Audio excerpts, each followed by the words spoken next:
Bonjour à tous. Alors aujourd'hui j'avais envie de vous parler des prénoms que l'on donne aux animaux. Donc moi dans mes troupeaux de vaches, je m'aide des 2 derniers numéros qu'il y a à l'oreille. Donc là en face de moi j'ai 69, donc je vais l'appeler Lion. Et comme c'est une femelle, je l'appelle Lionne.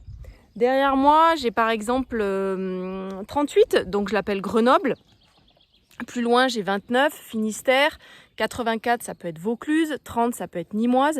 Donc soit c'est le nom du département, soit c'est le nom du chef-lieu du département. Et j'ai constaté que c'était très facile à mémoriser. Et donc c'est pas forcément du coup des animaux à la lettre, mais après sur leur passeport ils ont un prénom à la lettre. Mais moi, pour le terrain et pour le quotidien, je trouve que c'est plus facile pour moi de leur donner des prénoms comme ça.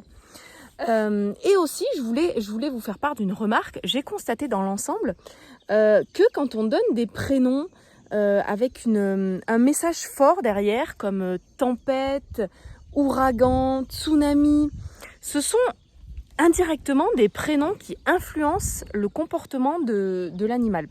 Et ça, je l'ai constaté sur les chevaux, les chiens, les vaches, les chèvres.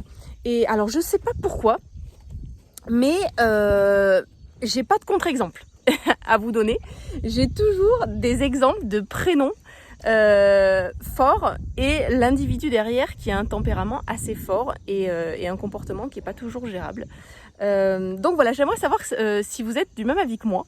Et donc partagez vos commentaires dans cette vidéo. Dites-moi si vous avez des exemples d'animaux avec des prénoms un petit peu forts et qui auraient pu influencer leur tempérament et leur comportement derrière. Voilà, merci beaucoup, à très bientôt. Salut, tu dis au revoir Lionne? Au revoir. Bon, Lionne, elle préfère se faire gratter de toute évidence. Salut.